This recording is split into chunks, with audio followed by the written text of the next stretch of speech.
Welcome students. आज हम लोग पढ़ने जा रहे हैं torque on electric dipole in uniform electric field. Important topic है, कॉन्सेप्चुअल क्वेश्चंस और डेरिवेशनल फॉर्म दोनों तरह के क्वेश्चंस के लिए। ठीक है, तो हम लोग देखते हैं हमारा आज का topic torque on electric dipole in uniform electric field. Ready हैं सब लोग पढ़ने के लिए? शुरू है हमारा आज का topic torque on electric dipole in uniform electric field. जैसा कि डेरिवेशन स्टार्ट करते वक्त हम लिखते ही हैं, असम्पशंस लिख रहे हैं। Let there is an electric dipole of length 12 and charges plus minus q placed at angle theta. ये इंपॉर्टेंट है that this time electric dipole is making some angle with the direction of field and the type of field is what? Uniform electric field। इस बात पर खास तौर पर ध्यान देना है। थोड़ा सा समझ लेते हैं कि यूनिफॉर्म इलेक्ट्रिक फील्ड क्या है। यूनिफॉर्म इलेक्ट्रिक फील्ड को डायग्रामेटिकली हम पहले भी देख चुके हैं इलेक्ट्रिक लाइंस ऑफ फोर्स के कॉन्सेप्ट में। यहां पर हम लाइंस की फॉर्म में बनाते हैं जिसमें पैरेलल लाइंस होंगी और इक्वी डिस्टेंट भी होनी है। ये लाइंस के बीच का गैप भी बराबर रखना है आपको। This will indicate that value of electric field is constant everywhere at every point। कहीं भी किसी भी पॉइंट पर आप चेक कर लेंगे, हर जगह कांस्टेंट मिलेगी इलेक्ट्रिक फील्ड की वैल्यू।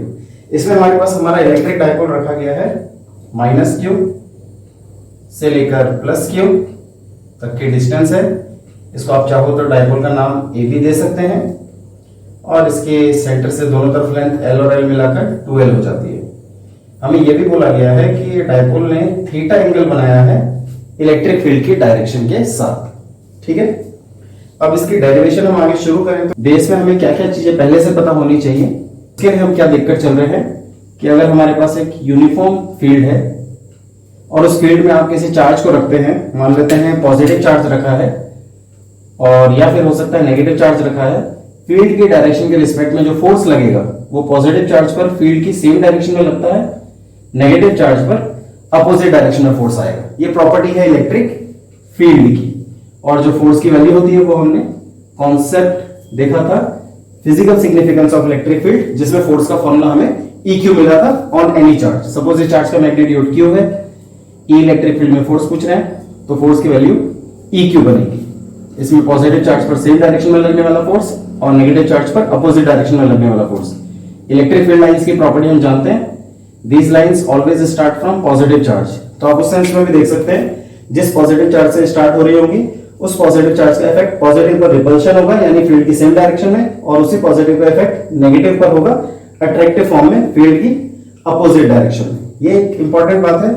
दूसरी इंपॉर्टेंट बात, आपको टॉर्क का फॉर्मूला यहां पता होना चाहिए। ये होता है force applied on a body multiplied by perpendicular distance. 11th class में बहुत डिटेल में पढ़ा है इस बात को। इस फॉर्मूले को हम लोग यहाँ डायरेक्टली यूज करने वाले हैं। यहाँ हमारे केस में किस तरीके से ये फोर्स डेवलप होता है उसको अगर हम देखें तो हमारे पास मान लेते हैं ये हमारा इलेक्ट्रिक डाइपोल है, पॉजिटिव चार्ज, इसके ऊपर इलेक्ट्रिक फील्ड की वजह से जो फोर्स लगेगा वो सेम डायरेक्शन में लगेगा, जो हम कॉन्सेप्ट देख रहे हैं। और इसी तरह से ये जो नेगेटिव चार्ज है इसके ऊपर जो फोर्स लगेगा ये अपोजिट डायरेक्शन में। तो अगर आप यहां पर इमेजिन कर लेते हैं कि यूनिफॉर्म इलेक्ट्रिक फील्ड है, यहां आपको एक यूनिफॉर्म इलेक्ट्रिक फील्ड अज्यूम करना है और फिर उस डाइपोल में, उसमें रखे हुए डाइपोल को आप इधर से अज्यूम करके चलेंगे। पॉजिटिव डायरेक्शन, पॉजिटिव चार्ज के ऊपर सेम डायरेक्शन में फोर्स, नेगेटिव चार्ज के ऊपर अपोजिट डायरेक्शन में फोर्स। इसको फिगर में बना लेते हैं एक बार। ये हमें सेम डायरेक्शन में मान लेते हैं F1 मिल गया, value is EQ, value of electric field is E, charge is Q, so force is EQ। ऐसे इसके ऊपर भी फोर्स लगेगा F2, this is also EQ। अब यहां पर आप जैसे ही इसको आगे बढ़ेंगे तो इफेक्ट कुछ ऐसा होगा कि ये हमारा डाइपोल है, इसमें F1 ये फोर्स लग रहा है और F2 ये फोर्स लग रहा है। अगर बात सिर्फ F1 के इफेक्ट की करें तो F1 इसको आगे लेकर जाता है, बात सिर्फ F2 की करें तो ये इसको पीछे ले जाएगा। दोनों की बात करें तो दोनों फोर्सेस कुछ इस तरह से लग रहे हैं कि दोनों की पोजीशन बिल्कुल डिफरेंट है, इनका जो लाइन ऑफ एक्शन है वो डिफरेंट हो रहा है। ऐसी कंडीशन में F1 का इफेक्ट और F2 का इफेक्ट एक साथ जब अप्लाई होगा तो ये हमारे डाइपोल को रोटेट कर देगा, इसमें ये टर्निंग इफेक्ट डेवलप कर देगा और इसी टर्निंग इफेक्ट का नाम हम दूसरा क्या देते हैं, टॉर्क। तो उस टॉर्क को निकालने के लिए F1 या F2 में से कोई एक फोर्स लेना होगा। अगर हम सपोज करें F1 को लेते हैं तो यहां से परपेंडिकुलर डिस्टेंस बनेगा कंप्लीट करेंगे इसको। फिगर के रेफरेंस में ये एंगल हमारा थीटा ही होगा, और इसको ए बी और सी नाम देते हैं अगर हम, तो हमारे पास टॉर्क का फॉर्मूला पहले से ही रेडी है। As torque is equal to force into perpendicular distance, ये हमारा फॉर्मूला है। अगर फोर्स की बात करते हैं तो force we are using as F1, perpendicular distance जो इसके साथ 90 डिग्री है दैट इज AC, तो AC लिख लेते हैं। ये हमारा टॉर्क का एक्सप्रेशन बन चुका है। इवन अगर आप चाहें तो इसको एक स्टेप और आगे ले जाकर F1 की वैल्यू भी सब्स्टिट्यूट कर सकते हैं। F1 की वैल्यू हमें EQ मिल चुकी है, यानी फॉर्मूला बनाने के लिए अब हमें सिर्फ AC की वैल्यू की जरूरत है। तो AC की वैल्यू बनाना तो कोई बड़ी बात नहीं है, यहाँ ट्राइंगल दिख ही रहा है, 90 डिग्री है। राइट एंगल ट्राइंगल में इन ट्राइंगल ABC ट्राइंगल में अगर हम यूज करें साइन थीटा, तो साइन थीटा हमें मिलता है थीटा के सामने परपेंडिकुलर और 90 के सामने हाइपोटेन्यूज, तो perpendicular upon hypotenuse, perpendicular is AC, hypotenuse is AB। तो AC की वैल्यू अगर आप देखेंगे तो हमें निकालना है, AB की वैल्यू अगर हम देखें फिगर से तो दैट इज 2L, और इसके अकॉर्डिंगली हमें यहां से AC की वैल्यू मिल चुकी है 2L साइन थीटा। इस वैल्यू को उठाकर फर्स्ट इक्वेशन में रख देना है, हमारा टॉर्क का एक्सप्रेशन तैयार हो जाएगा। तो अब हमें इस बेस की जरूरत नहीं है, हटा देते हैं इसको यहां से। फॉर्मूला में रखते हैं from equation 1 what we are getting, tau is equals to EQ को ऐसे रहने दिया, AC की वैल्यू 2L साइन थीटा हमने यहां पुट कर दी। अब अगर आप ध्यान से देखेंगे तो पुराने टॉपिक में भी हमने किया था, Q और 2L मिलकर क्या बन जाएगा, ये हम सभी जानते हैं। E एज इट इज रखा और Q इंटू 2L बन गया डायपोल मोमेंट। बाकी साइन थीटा अपनी जगह पर है, थोड़ा रीअरेंज करके हम इसको PE साइन थीटा लिख लेते हैं। ये हमारा एक्सप्रेशन है टॉर्क का। इसी को अगर आप वेक्टर फॉर्म में लिखते हैं, वेक्टर फॉर्म, तो टाउ के ऊपर वेक्टर, और इस बार यहाँ P और E देखा जाए तो ये दोनों ही वेक्टर है। साइन थीटा को एडजस्ट करना है वेक्टर में, तो यहाँ पर लिखने का तरीका होता है क्रॉस प्रोडक्ट का। हमने 11th क्लास में पढ़ा है वेक्टर प्रोडक्ट के क्रॉस प्रोडक्ट, कि अगर A वेक्टर और B vector, A vector cross B vector की फॉर्म में है तो उसका जो ओपन पार्ट होता है, फॉर्मूला बनता है, वो बनता है AB साइन थीटा। तो रिवर्स कर सकते हैं, AB साइन थीटा को A क्रॉस B लिखते हैं, तो PE साइन थीटा को हमने P vector cross E vector लिख लिया है। ये लिखने का तरीका है। मल्टीप्लाई में आप P इंटू E करो या A इंटू B फर्क नहीं पड़ता, बट यहां पर ये इंपॉर्टेंट है कि P पहले ही होना चाहिए E से, E बाद में होगा, P पहले होगा। टॉर्क की डायरेक्शन इसी के अकॉर्डिंगली निकलती है। अगर आप इसे रिवर्स कर देंगे तो आप जानते हैं इसमें नेगेटिव साइन आ जाता है। इसका आप खास तौर पर ध्यान रखें, यह है हमारा एक्सप्रेशन टॉर्क का। ठीक है, अब इसके बाद इसमें कुछ स्पेशल केसेस आते हैं, उनकी थोड़ा सा हमें बात करनी है डिटेल में। तो बाय द टाइम अगर आपको इसको नोट करना है तो कुछ टाइम के लिए पॉज करके नोट कर सकते हैं। तो बढ़ाते हैं हमारे स्पेशल केसेस।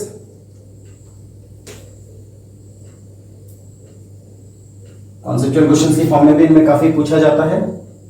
हमें ये तो मालूम ही है that value of torque is PE sine theta.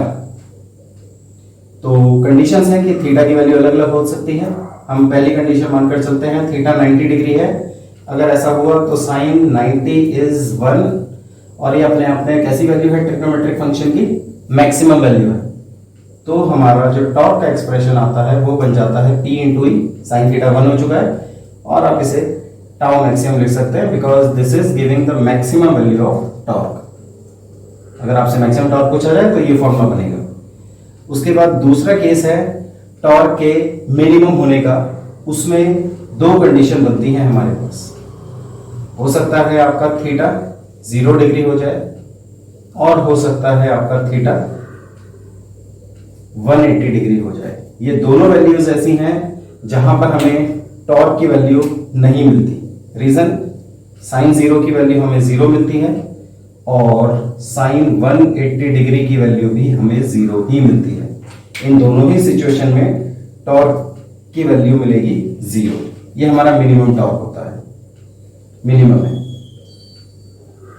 But in दोनों में कुछ खास बात है जो सीखने वाली है, उसको हम देखेंगे।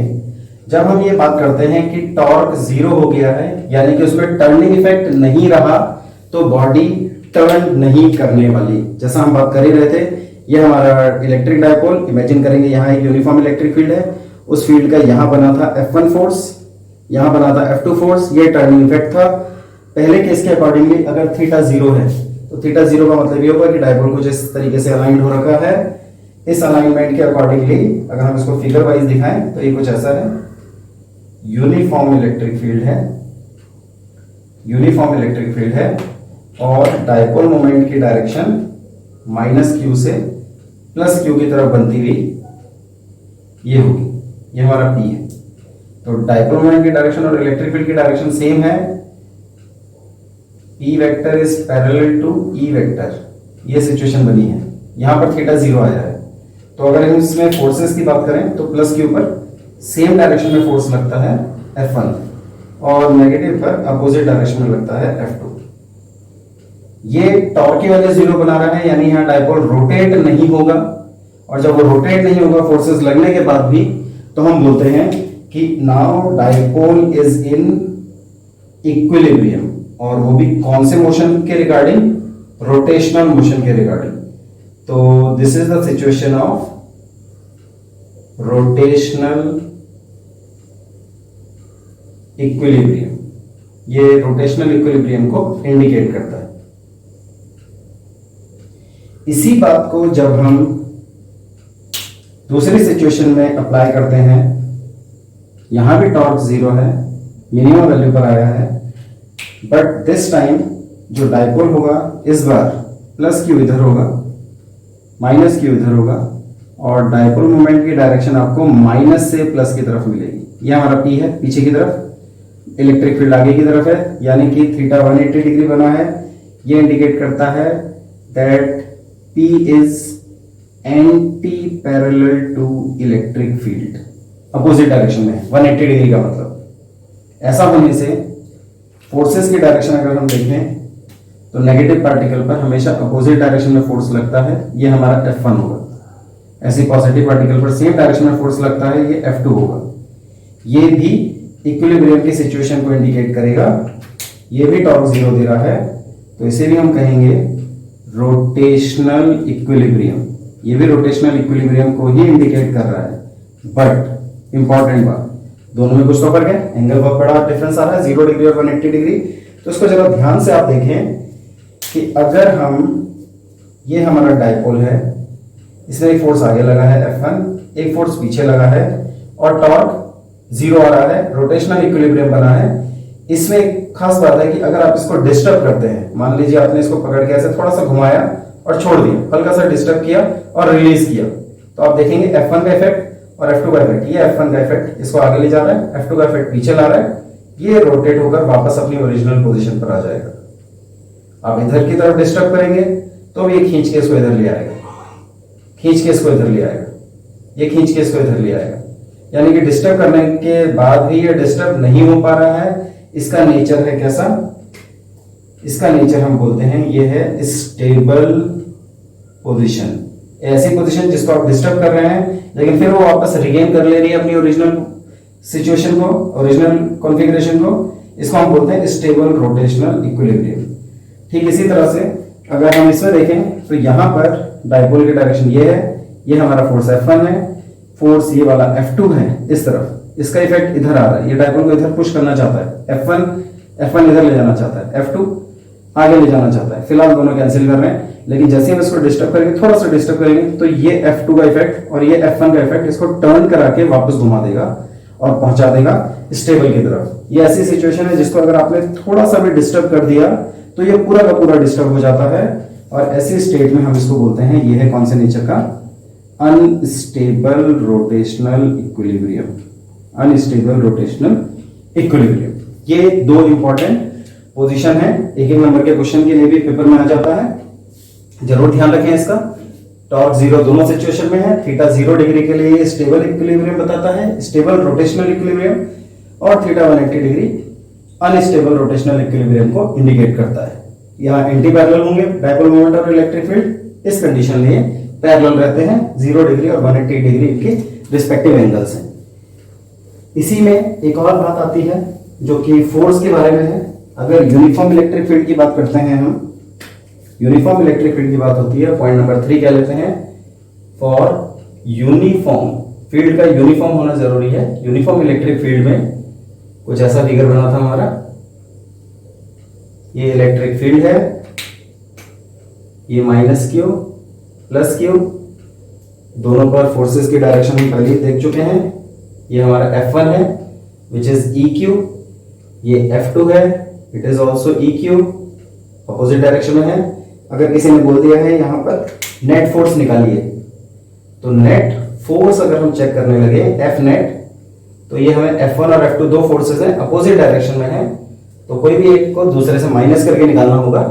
और ऐसा करने पर जब हम इसको सॉल्व करेंगे EQ minus EQ, it will give the value 0, F net की value 0, net force 0।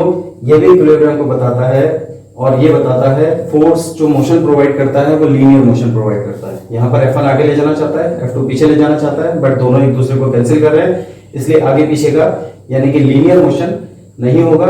Means dipole is in translational, आप इसे कहेंगे ट्रांसलेशनल, या आप इसे लीनियर भी कह सकते हैं इक्विलिब्रियम। फोर्स यह हमेशा होगा इक्विलिब्रियम। यूनिफॉर्म फील्ड के लिए फोर्स नेट की वैल्यू, नेट फोर्स की वैल्यू हमेशा 0 मिलेगी। तो this is the condition which is applicable always for uniform electric field. हाँ, वही ये फील्ड नॉन यूनिफॉर्म हो जाता है तो F1 की वैल्यू कुछ होगी, F2 की वैल्यू कुछ होगी, नेट फोर्स आ जाएगा, डायपोल लीनियरली भी मूव करने की प्रॉपर्टी रखेगा। बट अगर यूनिफॉर्म इलेक्ट्रिक फील्ड है तो वहां पर ये हमेशा ट्रांसलेशनल या लीनियर इक्विलिब्रियम में रहेगा। ये कुछ ऐसे केसेस हैं जिनसे छोटे क्वेश्चंस बन जाते हैं पेपर में, आप इनका ध्यान रखेंगे। ठीक है, बाकी मिलेंगे अगली क्लास में आगे के टॉपिक के लिए। Till then goodbye, take care.